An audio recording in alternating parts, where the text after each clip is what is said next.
Just testing, see if everyone can hear me. Just testing, see if everyone can hear me. And we are good to go. Just wait for some more people to jump on. Thanks for those who already have.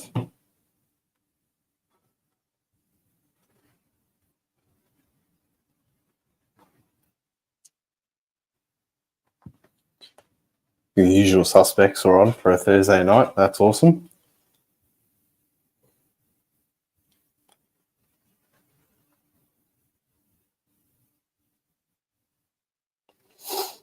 Just wait another couple of seconds.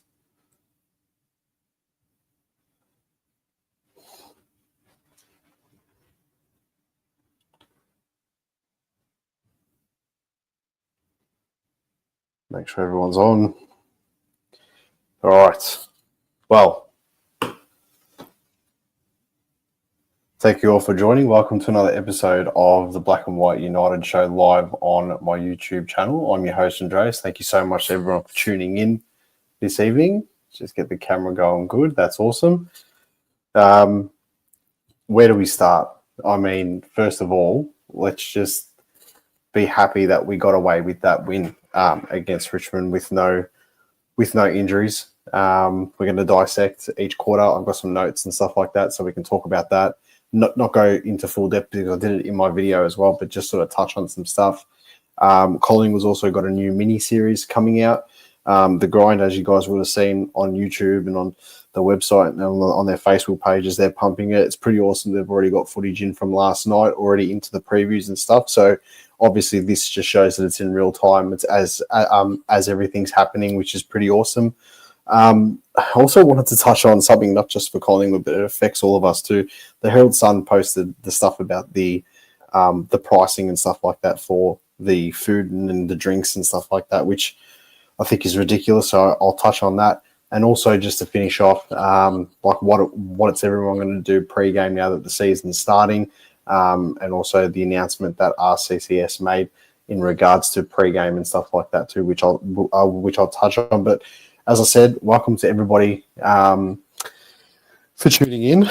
We'll just go straight to the game. So slam your comments in, and hello to everybody. I know you're all commenting already, which is awesome. But yeah, I just want to get everyone's take on sort of like what's happened, obviously in the last 24 hours, which is pretty awesome. I would have thought the display that we had, there was probably some lackluster moments, which I'll get into in a minute. But then the way that we sort of came back was pretty awesome. So I'll cut straight to it. In that first quarter, these are the points that I took out of it, and obviously I want to see what you guys think. So chuck your comments in after I finish the first quarter, and we can talk about that and go on, just so it's a bit more organised and we're not going up and back. But in the first quarter, I only took 4 dot points out of this one, and it sort of relates again back to the last quarter. But in the first quarter, Perryman and his positioning around the pack, the way that he got the ball and the way that he was dishing it off, the way that he was able to be sort of that quarterback, if that makes sense. So the ball would come out, he would get it, and he'd look to his left, look to his right, he'd give off the hand pass straight away, and there was a player running. So you had Q, you had Jeremy Howe, Markov, who I'll talk about him in a minute. He was awesome. I thought some people weren't too happy with the way he played. I thought for him, he actually made a bit of a statement, which was good. But the way that Perryman found himself around the packs, I thought was amazing, especially in the first quarter, because obviously we noticed it more because it was new to us, so to speak, and then we got used to it as the game went on. I don't think we saw enough of like Houston, Perryman, and Tim Membry in the match sim against Gold Coast and Brisbane. That was just all over the shop. I think it was more just to blow the cobwebs out, give them a bit of a run here and there. Stupid practice match, really, but to see us in the real stuff and the way that we did it was pretty awesome. The general positioning, not just of Perryman, but the next note that I took was the general positioning of the players around the contest. Last season, I noticed a lot of the times out of the pack, we were losing the contest from cheap handballs, cheap kicks, the scrubby kicks and stuff like that just come out of the packs, and it just went to them. How many times last season, whether I was watching the game on TV or watching the game from the stadium, I would turn around to my old man or to my mates, whoever I was with, and I'd just say, of course it goes there. Like, look where it went. Like, look at the bounce. Look where they are, and why aren't we there? 12 months before that, that was us just swarming the pack, you know? So I found that, I know it's just a practice game, but it was like already they were improved in that sense, which I thought was pretty awesome. In the first quarter, the half back line was pushing up very, very high. Now, I took 2 points out of this throughout the whole game, not just in the first quarter, which I'll go on a little bit about it now. I found that our first quarter, we were pushing up really good, and only a couple of times it went out the back. Now, you're playing against some pretty weak opposition, with all due respect to them, and I will say this now, and only say it now, I think Richmond in the next few years are going to be really, really good with the young crop of players that they have. They show little glimpses of transition, and that's what killed me. When the ball went forward and we were pushing really, really high, we looked good. The second there was a turnover, it felt like it was panic stations running back. That killed us last season. And I feel as if there was moments in that practice game, it's like, fuck, it's all good to go thing, but I don't want us to be a one-way running team where we put all our eggs in the basket to go forward because we're pushing up too high, and then there's just one at the pack, and then bang, they get a goal. If you look at, I think it was back might have been in the first quarter or in the third quarter, Membry got a cheap goal like that. Richmond did it, and then it came over the pack, and then Membry was in the goal, so he got the ball perfect goal. Now, against stronger opposition, that'll kill us. You do that against Geelong, you do that against Brisbane, you do that against Melbourne, you do that against fucking Carlton. Like, they'll crucify you in that sense, and that was the one part I was a bit iffy about. But with that being said, when we were going forward, the positive thing was the reliability I found of Dan Houston's ball handling. The reliability of when he had the ball, it was like you sort of felt a little bit safe, like when Nick's got it or when Pendles has got it. It's like, oh, okay, like it's going to take something pretty fucking drastic to stuff this up. And I felt like that with Perryman as well. He was straight away, he had this option, bang, gave it off. It might have been a 1-2 or whatever it was, and then Crisp was running past. That first quarter, there were some really, really good signs. Accuracy in front of goal was good, but I was a little bit worried about our defensive half, as in like how the ball would come over. Tell me what you guys think. That was my sort of take on the first quarter of the game. We'll get to some comments and stuff now, but tell us what you thought about the first quarter, and then I'll just keep it pretty structured, so then we can go on about all the other stuff. So, Sean, how are you, mate? We are clearly heavy flag favourites because of that alone. Yeah, well, I'm pretty sure last week Gold Coast were the pre-season premiers. Kev, what's happening, mates? Hey, mate, do you think we'll beat the Giants, or do you think they will beat us? Look, with the Giants game, it's sort of one of those things where I'm kind of expecting it could go one of each way. I don't think it's going to be, I wouldn't say a blowout like it was sort of last season, but I do think it's going to be very, very even. If it's really even and we lose in a tight contest, I'm okay with it because it's only round 0 and GWS are some decent opposition, you know. With that being said, there's no reason if we don't play our strongest side possible with probably De Goey, Titch, Cox, he's borderline, with them not playing, Maynard will play. There's no reason why we can't beat them. If we get pumped against them, then there's some serious issues there because we know that we're better against the bottom part of the competition, but against the sides that are going to be contending, we need to obviously be in that spot, if that makes sense. Stefano said, Andreas, can we play Mason in the side and use Mason bulk of the rock with DC mostly dropping back as a defender? Look, on that, DMAC is definitely a ruckman. I wouldn't say by trade, but he's got the ability to do it in the forward line. The way that he played, obviously helping him out, might mean that Mason might not get a game. Now, I've said this, and you guys know how I feel about Mason Cox. I think the best Mason Cox makes Collingwood almost unbeatable in the sense that the combination with Darcy Cameron. But if McStay can provide that, and then we have another player in who's got that in under ability that can give us more options to feed the ball out and potentially give us more run, then we might not need Mason Cox unless there's a major injury or something like that. But I still feel that you can play them all because of the way that like Elliott and Bobby Hill and McCreary were playing. So that's just, it's a hard one. But I think they're going to go for what they actually did in that game and then get D-Mac to do maybe 10, 15, 20% of the rucking when Darcy Cameron needs a little bit of a chop out. I'll get to the second quarter.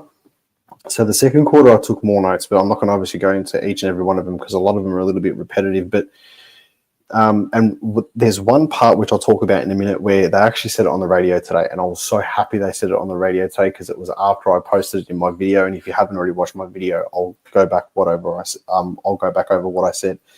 But in the second quarter, we didn't get at the start of it, especially because I felt like in the second part of that first quarter and half of that second quarter, Richmond pretty much owned a lot of the aspects of the game. They were beating us in clearances. And that's where I was like, where they got back within 16 points at one stage, and then we put the afterburners on, which is great, which we'll get to later. But I found that they were their transition in the second quarter was a lot better than ours. They were getting the contest, they were killing us at one stage. We were just lucky going forward. When we went forward, we scored a goal. They were having more chances coming in forward, and that over the top sort of play where they were catching us out a little bit and we weren't doubling back, I found was a bit like, well, hang on a second. As I said, you do this against a better side and we're going to be left up as shit. Positioning around the contest wasn't as good in that start of that. Losing the clearances. The positive side of it, though, was as the quarter went on, the repetitive inside 50s made it extremely hard for the Richmond defence to combat with the three tall forwards. I found that at one stage, Mychek kicked that soccer goal, whatever it was, and that was all because of Membry. It was all because of McStay. It was all because of Mychek.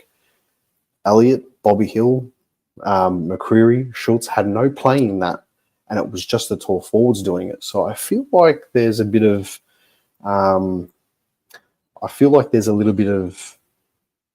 I don't even know what the right word is, but it's so dynamic where just the tall guys can do it without the small guys. So that's why I think Mason Cox may struggle to get back in to the side straight away. Now, there was one part that I took notes on, and they said it on SEN today, was Nick Dacos needs a run-with player. Now, what I mean by that is so many times, like obviously against Gold Coast last year, Brisbane Lions later in the season, he had the ball and he just ran and busted packs. Even the goal against Carlton, even though it was a shorter distance, he ran through the packs, he got it, he was able to do whatever. He hasn't got a player that literally can run on the side of him and he can give it off to right at the end. Think of it like, the only way I can put it is like NRL terms, yeah? You got a guy running for a try, and then he's going to get tackled right at the end by the opposition fullback or whatever, and he's got to give the pass off, and there's the last guy there that just takes it forward. That's what Perryman did when he scored his goal in that second quarter. Dacos busted through the pack. The congested Richmond defenders were obviously chasing him and pushing over to him. He gave the hands off.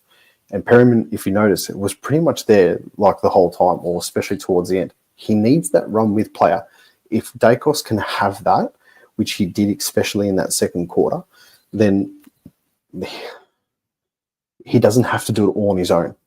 So we don't have to rely on him as much, even though he's the best player in our team, right? So that's something I did notice that happened in the second quarter that was a positive. What did you guys think about the second quarter? I'll get to the comments in a sec.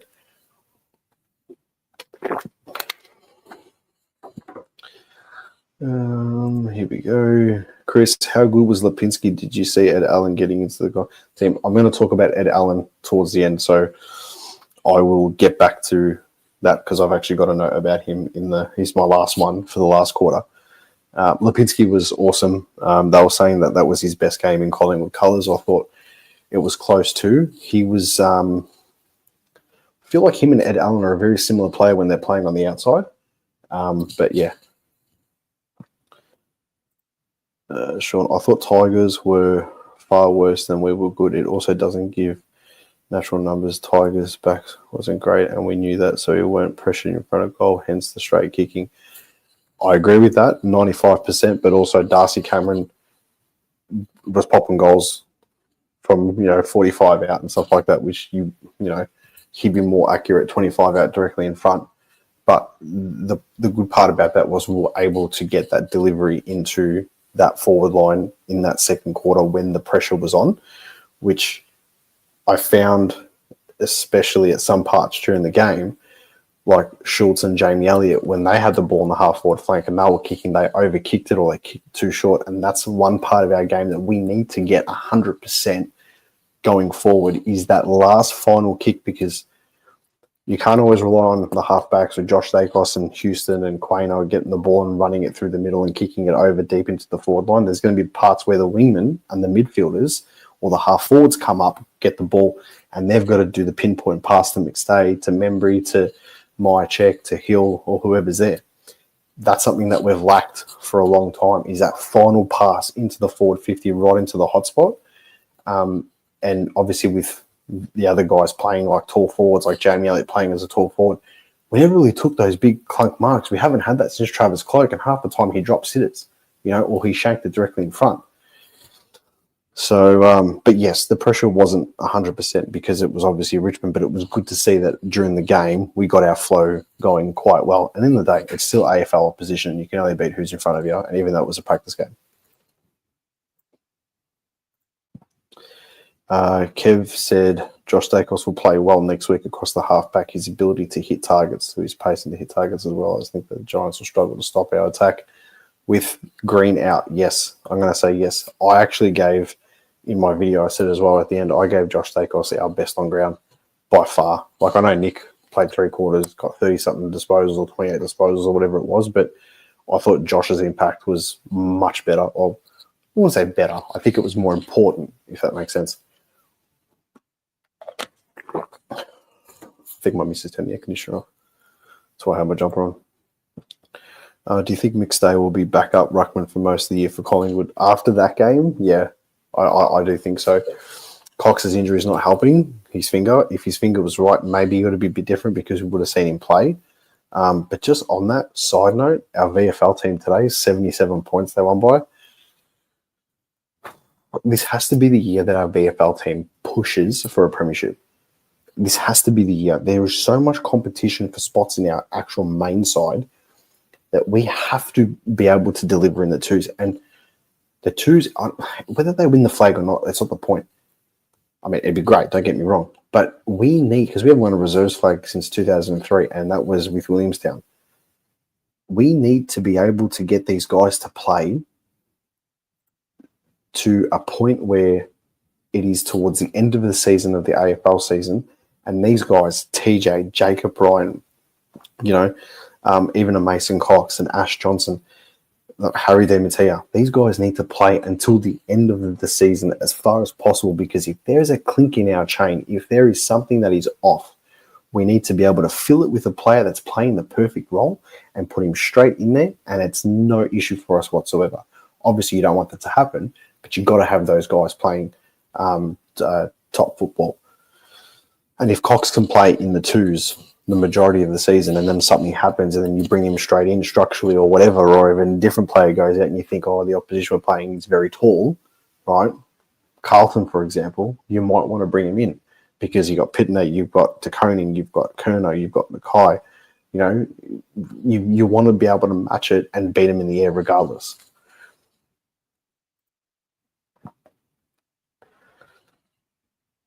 Sean, you can tell McStay won't lead our goal kicking. He has too many roles that he has and he's too selfless. Checkers, Bobby and Members will be our 3 top come the end of the year. I agree with that. I think that's pretty much spot on. But with that being said, there's no reason, I'll go back to that comment, with that being said, there's no reason why McStay still can't kick 30 goals. Because if he's in the ruck and ruck's in the forward line, you see Ruckman in the forward line get free kicks all the time. So he might be able to get those easy shots on goal. Who do you think will replace Houston in the back line for round 0? Oh, fuck. That's a $64 million question. I think you'll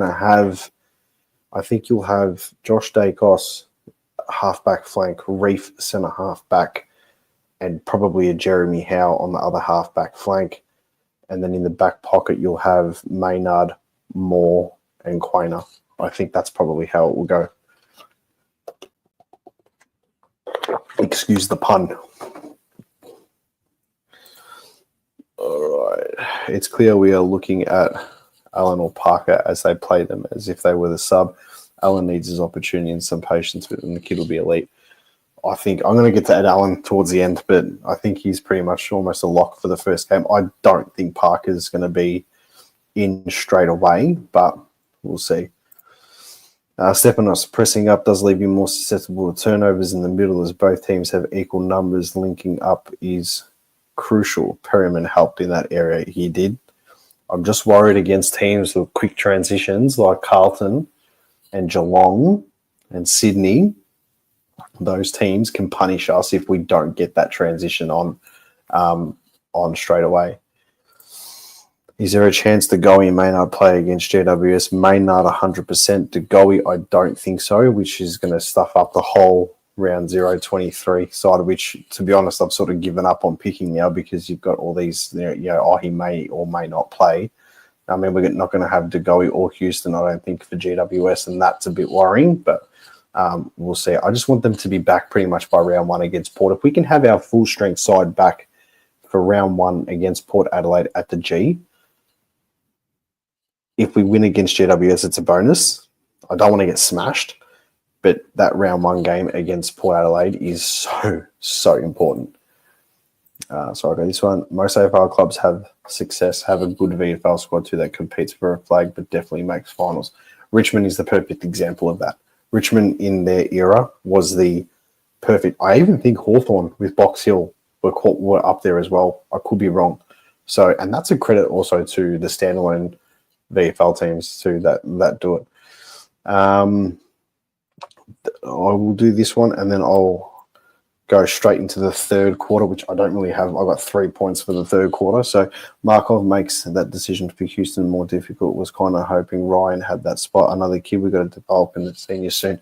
So this is a good point because I was very surprised that Ryan and TJ didn't get a spot on the bench for us now. I know that Ned Long and Billy Frampton didn't play, but I really thought, maybe because they knew that we were having the practice game in the twos after, they thought, or today, sorry, they thought, listen, maybe give them a full game in the twos. That could have been the thinking there to keep their continuity going. But I wanted to see them start, or I wanted to see them on the bench rotated in pretty quickly because I've just got this feeling with Jacob Ryan. I've just got this feeling he could be something special. And, I know I could be wrong, but I really think he could be the next Nathan Murphy, crashing the packs, getting the ball out, and his disposal looks pretty good too. And Murphy's disposal when he started was a bit off, but the way he obviously crashed the packs ultimately ended his career. But, we needed it at that time. So let's get to the third quarter. I'll hide that for now. Let's get to the third quarter. So the third quarter, I only put 3 points really. The first one was just complete domination of that third quarter. The second one was obviously the continuation of the accuracy in front of goal was awesome to see. When was the last time that I know it's a practice game, but the signs are good moving into the start of the season. If we had done this 2 weeks ago in an intra-club game, if we had one, or if we had done this against Brisbane or Gold Coast last week, it wouldn't have meant much because it's just a training session. But this is a proper preseason game that doesn't mean much in the sense of it, but the lead up to the season, we get a good idea of, hey, like this is what the guys have been doing over the last, 4 or 5 months, pretty much.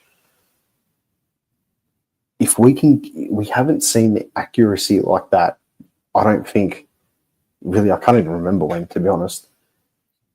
But if we can transfer that into the start of the season, and we're not missing when we go forward, and we're going forward and we're pushing heaps, and our accuracy is straight, we're not going to have those games anymore. I know this is very general to say, but it's just fact. We're not going to have those games anymore where we lose by 2 or 3 goals, or we lose by a couple of points, and it's like, oh, if McStay had to kick that.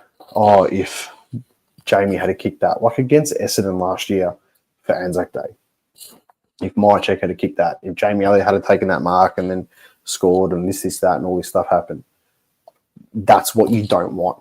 I'd rather say we got pumped, pretty much. You know, not, oh, we just lost or we drew because, you know, or we should have won because all this stuff. Like, fuck that stuff. Like, no more of that. We've got the forward line now to excel in this, and that's what I'm hoping with the shots on goal that we had and how straight it was, especially in the first 3 quarters, that, you know, it continues. And like knowing out, like we'll get the first shot on goal against GWS and we'll fucking put it out of bounds in the full, you know. The third point that I made in that quarter, the halfbacks, same as the first quarter, completely dominated that third quarter. Josh Dacos was like elite. Quainer, he's back. I think he's back to his best form. They dominated that. Because we put the brakes on Richmond and we kept going, they didn't get the ball over as much. We weren't caught out the back, which was great. But against other sides, you've got to be careful of that too, which is what I said at the start. But that third quarter, I thought those guys absolutely just dominated that more than anything. So tell me what you guys thought about that bit before we get into the last quarter. Yes, Chris? It was a fair few on tonight too, guys, which I'm pretty happy about. So if there's no comments coming through, we will just go straight into the last quarter. The last quarter, look, was pretty much the same as the third. I did think, though, that we sort of like eased off. I felt like we went from going 95 to 100%. And I said this in the video also that I posted today. I felt like we went from 95 to 100% to 75, 80 in that third quarter. In that last quarter. And we just backed off a little bit, which is probably the right thing to do. I'm very surprised that Pendlebury played as deep as he did into that game. And the commentators, I think Gary Lyon said it as well, and Tom Hawkins said it as well, that he probably went a little bit too much. Dacos was BOG. Quainer was great that last quarter. So 2 players that I want to talk about now, especially from this. Well, I thought Markov was really good. There's been a lot of people saying online on socials and stuff that, oh, he was okay, he fumbled a little bit, this, that. For someone to get delisted, a premiership player to get delisted, put on the rookie list and play as decent as he did, I felt like we saw glimpses of the competitive 2023 Markov that solidified his spot into that premiership team, and in the end pretty much kicked out John Noble. Like, if you think about it, I thought that his game was actually quite good, and it put the question mark in my mind: have they got? And this is what I'll put to everybody else: have they got Markov before TJ? Have they got Markov before Jacob Ryan? Because they've definitely got Markov before putting Frampton in the back line, albeit different position in the back line. But they've got before Frampton and before Charlie Dean. I know Maynard will probably take that place straight up, but is Markov the next in line before the youngsters? That's the question that I'm putting out there in general, because I don't even know the answer to it, but I'm thinking that's the direction that they're going in. The last bit I want to talk about is Ed Allen's impact in the game. Now, he's very reliable with the footy once the game gets going. Once he gets a few touches and stuff, I felt that he was I'm trying to compare him to someone, but it's just hard because I felt like he played so much more of like the wing sort of role as opposed to the in and under role, because Perryman was sort of doing it the whole time. I think Ed Allen could be a lock-in start, and this would be a big call, but I'm going to say it, and he's going to make it very, very hard for Tom Mitchell to get back into the side when he's ready, and if Ed Allen has played a few games and has played well. If Allen comes in and he plays the way he played that last quarter against Richmond, the way he played that last game against Melbourne, if he continues that and plays opening round and does well, plays round one and does well, where do you put Tom Mitchell in the team, especially if Perryman's doing his role as well? What do you do? Degoe's still got to come back in. There's another midfielder rotating forward. What do you do? I don't know. We've got so many players that can play so many dual positions. It's just, yeah. Anyway, that was my take on it. I gave Josh Dacos 3 votes personally myself. I thought he was by far the best in the field. I gave, who did I give 2 votes to? I said it before I jumped on like an idiot. I forgot. I gave 2 votes to Nick Dacos, his brother. I thought his 3 quarters that he played were just unbelievable. And I gave 1 vote to Lipinski. I thought that was a pretty good good game from him. I mean, Membry was stiff. Bobby Hill was probably stiff, but his start of his game was pretty good. I felt like Bobby Hill was like quietly good. He didn't do anything too crazy, but he was just, when he came in, did his stuff, kicked a couple of goals, presented well, and then that was it. So that's my take on that. We'll get to your comments now. I'm up to Chris again. What have you got for me, mate? Do you think Mitchell will play round one, and do you think Macrae will get?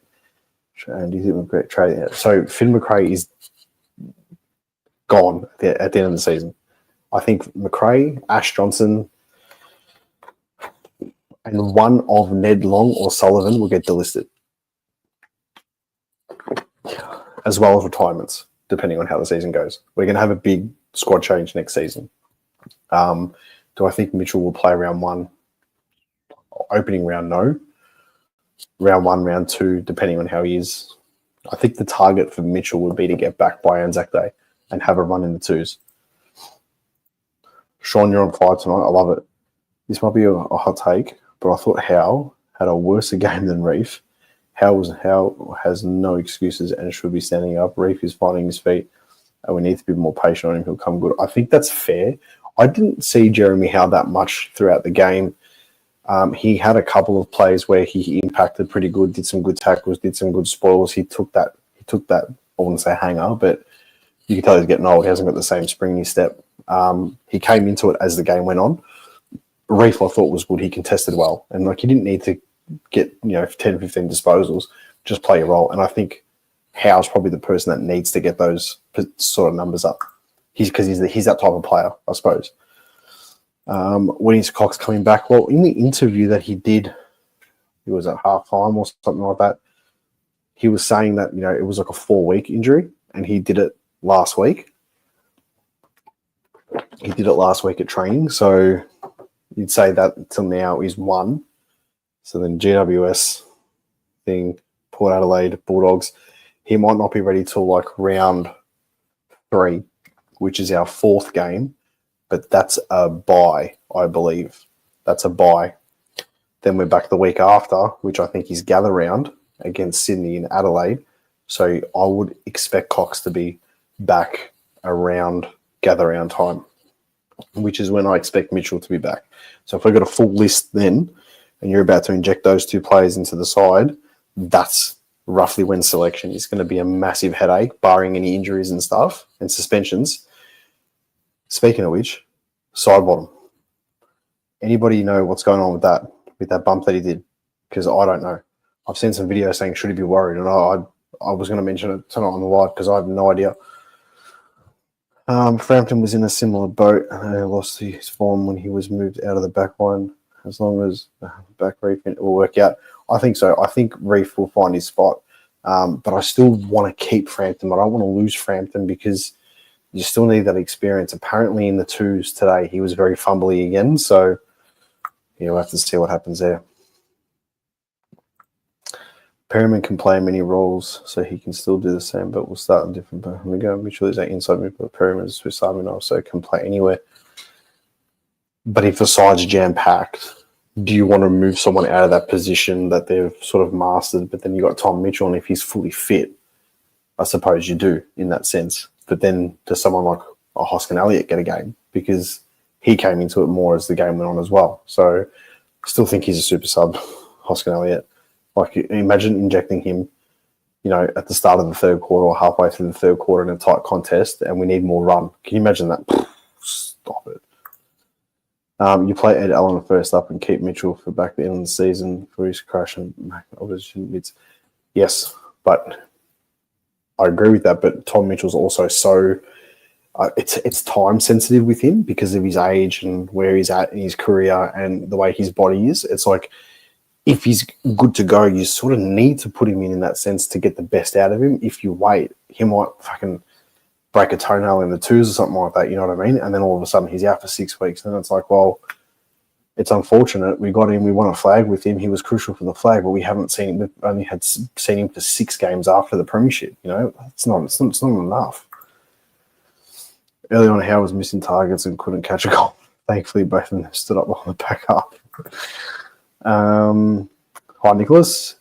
Who out of the 3 M's do we prefer moving higher up the ground to take a mark and then kick it inside 50? So in the perfect world, none.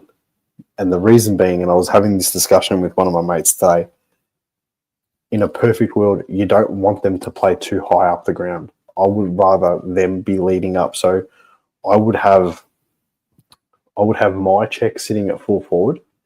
I would have Membry sitting in the forward pocket, and I would have McStay sitting at the centre half forward. But I wouldn't play McStay as a high centre half forward. I would play my check in the goal square and play McStay maybe 5 or 10 metres out of the goal square. So he's the one running, leading up, and then he can take the mark. So when he kicks it, he's about 45 to 50 out directly in front or around that danger zone sort of thing. That's where I'd play him, because then if the ball did go over the top, I think my check's got that better ability, and we saw it last night with his soccer kicks and stuff. He did 2 of them on each side of the ground. You can see my check getting then in and under as a big man, right, who drags another tall defender with him, but then you allow players like Shooter, Elliott, Hill running forward. It's fucking crazy. It's just such a good forward line, as long as the kicks are right. But I think McStay is the main target to take those marks, and then whatever happens after that follows. Membry's just going to be a crash and bash thing. And how good was it to see Membry just take those marks or whatever, and then defenders are like, what the fuck? Because you're peppering. If we pepper the forward line properly, no defence will stop us. No defence. Not even Brisbane. Harris Andrews might punch the ball, but then you got guys roving. You know what I mean? It's too much. You need at least 2.5 Harris Andrews to stop that forward line. Do you think we could see Ed Allen and Jacob Ryan in the same team this year? You'd hope so. You'd hope you want them pushing, not because of injuries. You want them pushing in for form. You want them pushing in for form, something vicious. This is the best problem. Yep. Last 2 times we've had this problem. We won the flag in 2010. Remember who we had missing in 2010? Paul Medhurst, Presty came out, Leon Davis, Shane O'Brien, Tarkin Lockyer, Josh Fraser. There was heaps that we had missing out in 2010. So, and they could have gone straight in. Goldsack just made it, in 23. Noble, Harvey Harrison, who could have gone, both of those guys could have gone straight in. We're probably a bit more injured in 23, because I still do believe that if Ash Johnson didn't have the broken wrist, Ash Johnson would have played and not Billy Frampton. So that's just my personal take on that. That's my sort of review of the game.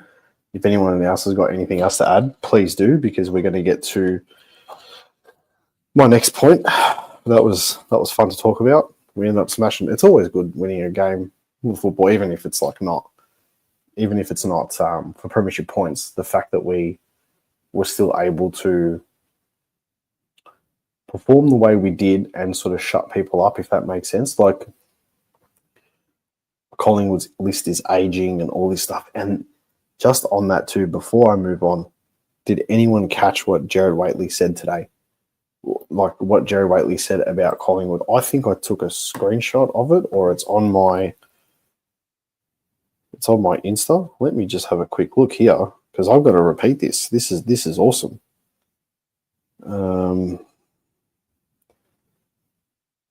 This is awesome. Hang on a second. Where is it? Sorry, guys. Don't leave the thing. Hang on. Let me just find what it said. I didn't even put it on. What did he? Oh, yes, I did here.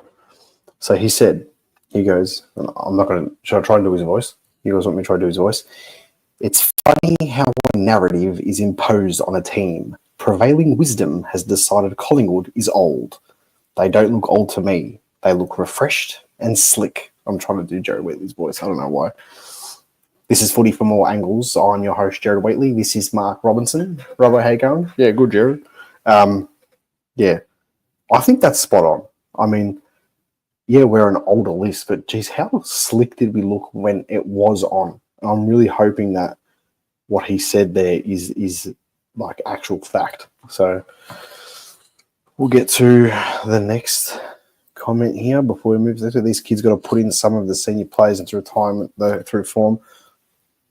The lid's not even on. Fly seems to like the idea more this year, but I still feel like proven players more, in my opinion.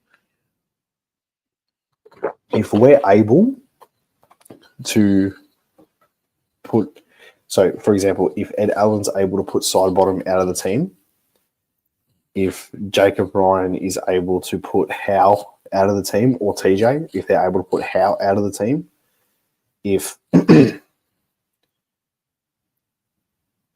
imagine if a Charlie West, or imagine if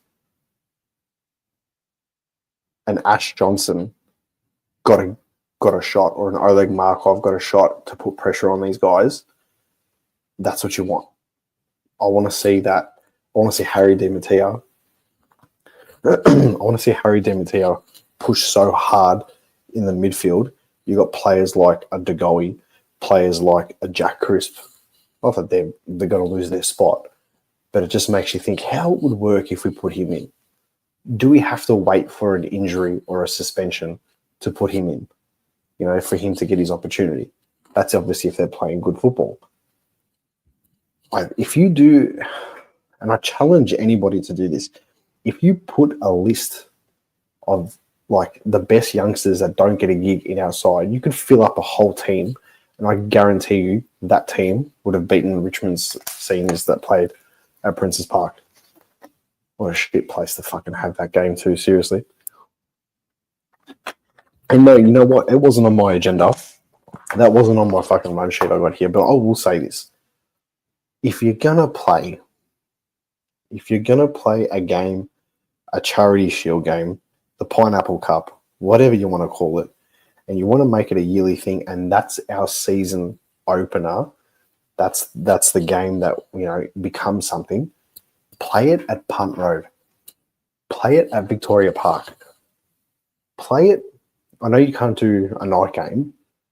I can put it on a Friday night or a Saturday.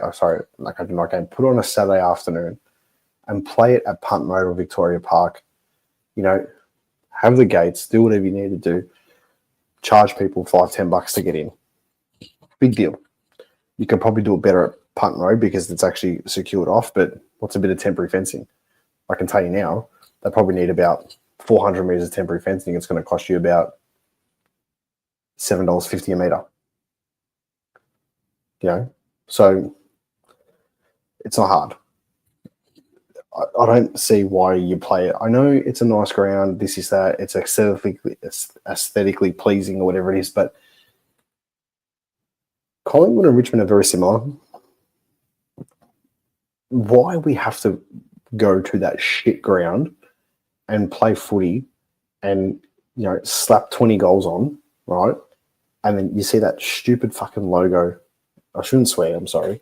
But you see that logo up the top, right? Like, if we're playing away against them, no worries.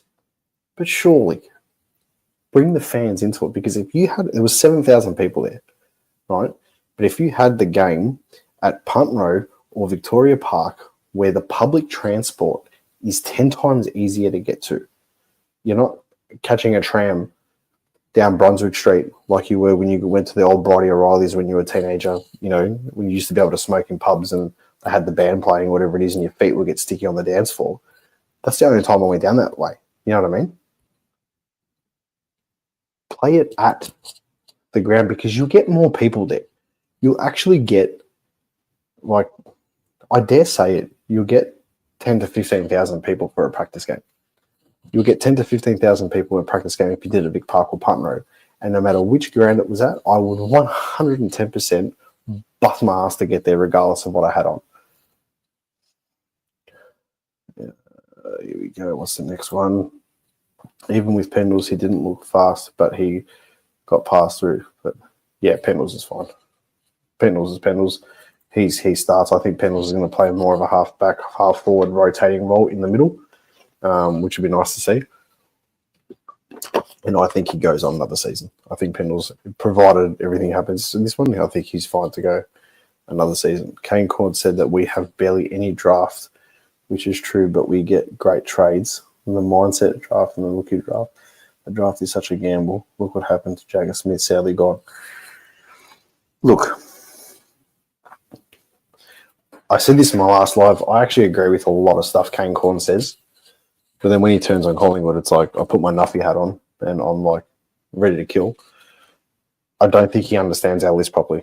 I get it. We've got average 26 and a half years of age, the oldest list in the AFL, whatever. I get it.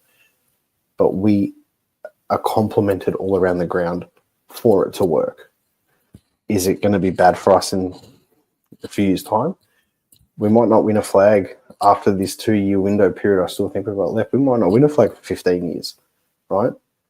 And we might go towards the bottom. But then we'll just draft again. We'll top up. But at the same time, I say that, I think we're too big of a club to let us get to that point. I think we'll just top up where we need to and access the draft when we can. The Jagger Smith stuff, look, without sounding like an absolute prick, it couldn't have happened to a better club, but I'm shattered for the kid because I genuinely wanted to see this kid like just dominate. But at the same time, going from to your club, right?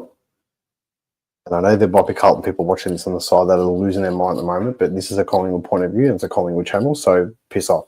But they played hardball getting Dan Houston because if I tell you now, if Carlton got Dan Houston in their team, God help us all, right? They did all the trade stuff. They wouldn't give up one more pick higher in the draft. Then they sold the club to basically get that third pick, and look what happened. Now, in the long run, this guy's going to be a champion. This guy's going to be awesome. I hope we go for him. I hope Collingwood does something to try and sneak this guy in because he's a mad Collingwood supporter and you've got the romantic thing there, but obviously it didn't happen with Cooter, so what? But I just think, like, I'm so shattered for the bloke, but at the same time, it's like the Carlton, well, you could have updated your list right now for the now, and you went for the future, and look what happened. Should be rotated between Vic Park and Punt Road. That's the thing. You can rotate it. So 1 year, play it at Vic Park during the day, because obviously I don't think we've got the lights to sustain that as what Punt Road does, right? So play it at Vic Park 1 year during the day. The next year, play it on a Friday night at Punt Road. Share it. I know they're doing their redevelopment, whatever it is, but maybe when it's done, fuck, playing there. Do the women's football there. Like, do the VFL there. Don't do AFL matches, Collingwood, practice games against Richmond. If you play at Carlton, I'll happily go there because we're playing against that team, you know? Do you think we could see Harvey Harrison at the end of the year play for Collingwood? I think after the Queen's birthday bye week, so we play King's birthday, I think we've got the bye after the game. I reckon after that bye, he may be straight into the team. Because I reckon he's tracking quicker.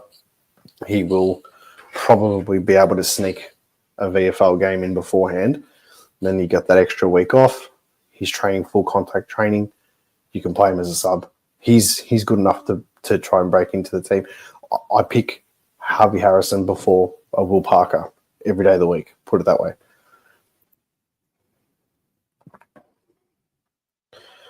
Michael Gary. There was 2 forms of the live last night. I think that's pious for me to say. Fast tempo in the first 2 quarters. Then in the third, they went with the slow tempo at times. And the fourth was just boys go have fun and take it easy. I pretty much agree with that.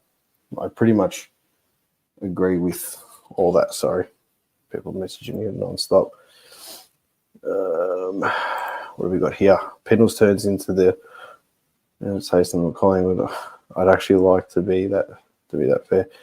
Any of the game where player coaches exist, we would be doing it with every development coaches. Probably, I would say so. Harvey Harrison will be ready for the second half. Yes, he will, as I said. And one of the most skilled Collingwood teams, in my opinion. Fucking, I like that. I like that comment a lot. All right, let's move on to quickly because that's the game start. Now, these 3 points I'll smash through. Collingwood's got a new mini-series coming out. Obviously, I'm looking forward to seeing that. I think it's going to be great in the way that we are. Like, they showed the preview. It's on YouTube now. It's on the Collingwood website now, on Facebook or whatever. They've already got highlights within that as a trailer from last night. So they're obviously doing it as, like, in real time now. They'll be filming stuff today, for example, and getting all the episodes out and stuff like that. And I like it how they pretty much finish, the 4-part series finishes right before our first game, which I think will be awesome. So we could do I wouldn't do a watch along to it because I'll be copyrighted and stuff, but definitely do, like, in my live after that happens. We can obviously touch base on that. I might even save that for an Instagram live because I haven't done one of those in a while. So if you haven't already, jump on the bio for on the YouTube page. And please, if you haven't already, give me a follow on Instagram so I can grow that as well, because there's sometimes I might do a video specifically for Instagram only as opposed to YouTube and stuff. So it's good to have both. All right, so the next thing here. This fucking just bedazzles me, seriously. The Herald Sun posted this. I'm not even really going to talk much about it, but this is what the food. This is the pricing of the food that you're going to pay for at the MCG. Water, $4.90. It better be a pump bottle because it's bigger, not the fucking Safeway brand. A hot dog is $6. Don't get a hot dog at the G, you'll get someone else anyway. A hot chip, $6.20. Fuck. Like, at least they're bigger, I suppose. A pie is $6.20. I'm pretty sure McLaughlin had pies at the footy a couple of years ago for $2, so you can tell that this is a rip. Soft drink is $6.50. A beer, 425 ml, is $12, right? That's just the normal plastic cup. And most of the time, you're not even getting full strength beer.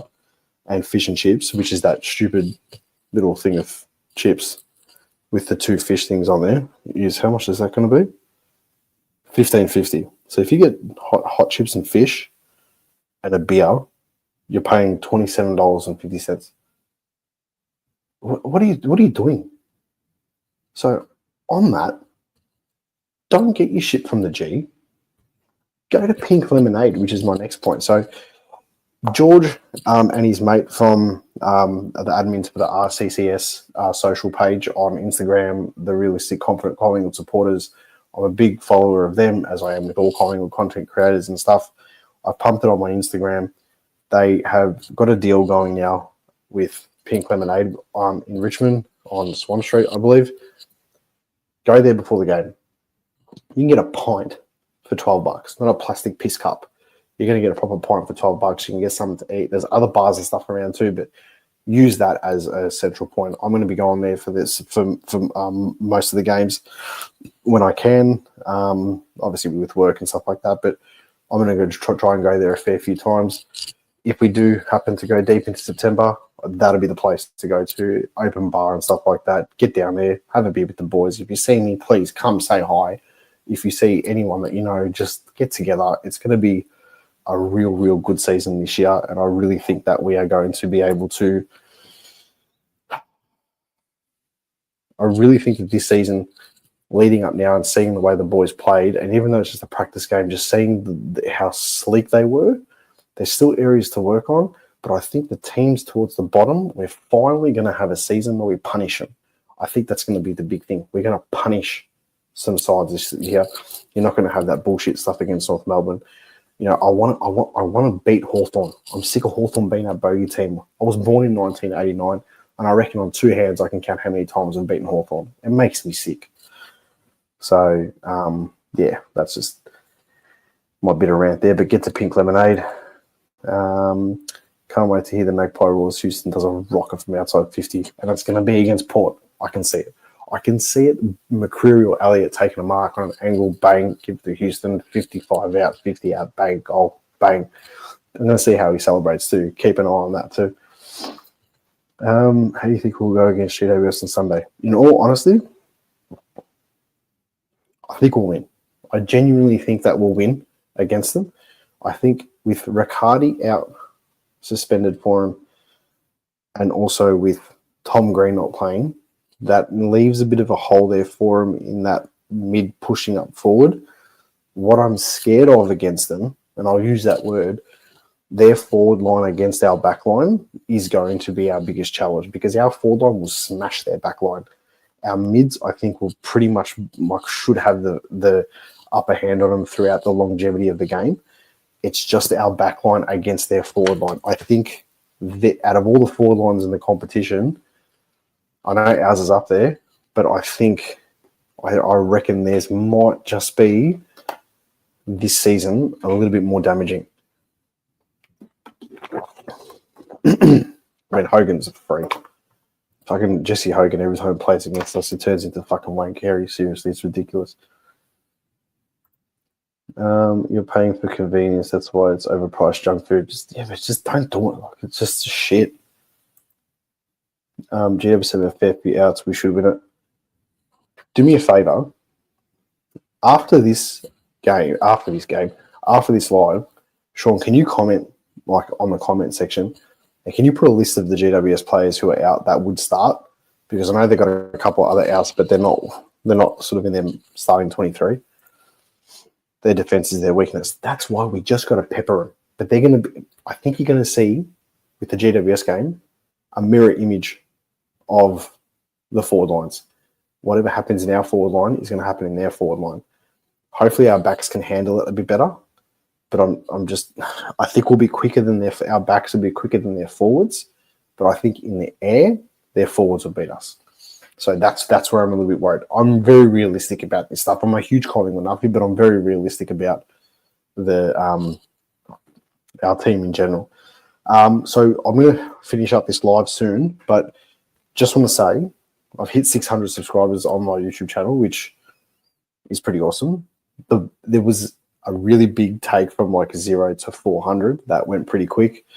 400 to 600 obviously has been a bit of a slow burn because of the lack of footy. So obviously we're coming up with content and stuff like that. People who do this stuff, who put themselves out there with the trolls and all this bullshit, which I find hilarious. I've hit 600. So I'm trying, because I said to myself, and I said this in my last live, I wanted to hit 500 by the time the season started. I started in August last year. By Christmas, or the middle of November, I hit 500. So I'd like to obviously try and get to 1,000 by Anzac Day. Hopefully the followers and stuff like that, and the subscribers boost up a fair bit. Obviously, once the season starts, that'll be nice. But if I can get 1,000 by Anzac Day, my birthday's the day after, so that'd be nice. I reckon. But thank you for subscribing. If you've got mates and stuff that are Pyro supporters that obviously go on YouTube and stuff, tell them to subscribe. That'd be awesome if you could. I have an update. The hoodies aren't far away. I'm just working out with suppliers and stuff like that. I'm getting one made for myself so I can see how it is.